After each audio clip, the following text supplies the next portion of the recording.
indústria ara que està molt avançada en temes d'automatització. Tenim la indústria logística que està plena de robots, tenim la indústria de l'automoció que també està plena de robots, i tenim un context agrícola o una indústria agrícola que no té tant d'automatisme.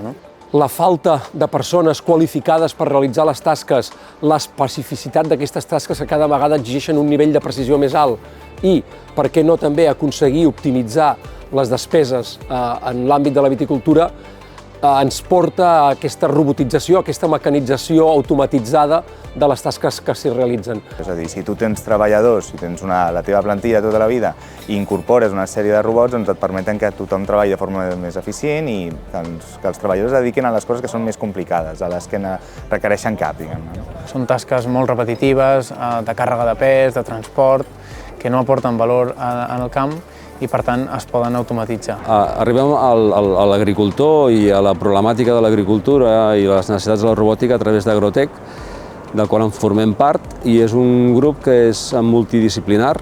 Nosaltres som experts en la part de maquinària robòtica i, en canvi, hi ha molta gent, molts grups dintre d'aquest grup que són experts en la part d'agricultura. En aquest sentit ens complementem i ens alimentem del seu coneixement per fer aplicacions de robòtica.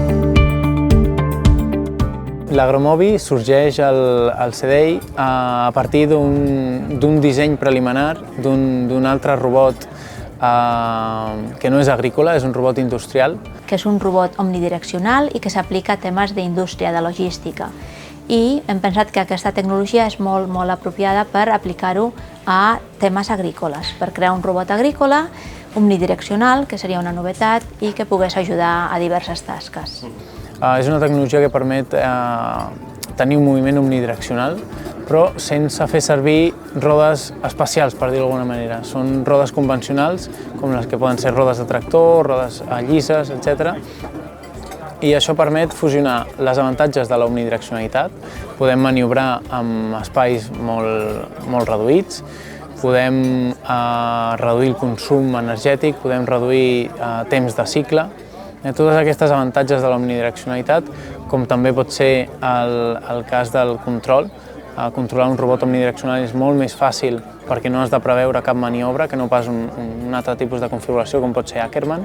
I això ho fa combinant tres eixos de moviment, dues rodes i finalment un motor que està a l'eix vertical, que deixa moure una torreta, amb la qual cosa, combinant la velocitat d'aquestes, pots moure el robot en qualsevol direcció i en qualsevol orientació, cosa que és interessant en espais que siguin tancats o la maniobrabilitat sigui important. Té una tercera roda, però funciona només com a suport, diguem-ne. Té capacitats d'autònom, pot ser també teleoperat, però té la capacitat de poder-se localitzar via GPS, via LiDAR i poder navegar de forma autònoma.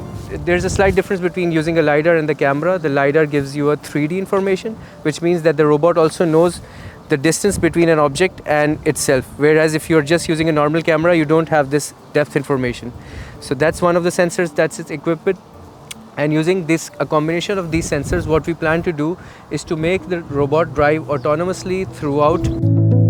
Ara mateix amb aquest robot ja estem treballant amb d'altres projectes per incloure sensors, per incloure altre tipus de dispositius i tenir aplicacions més concretes. A partir d'aquest primer prototip, el que nosaltres voldríem fer és millorar la tecnologia.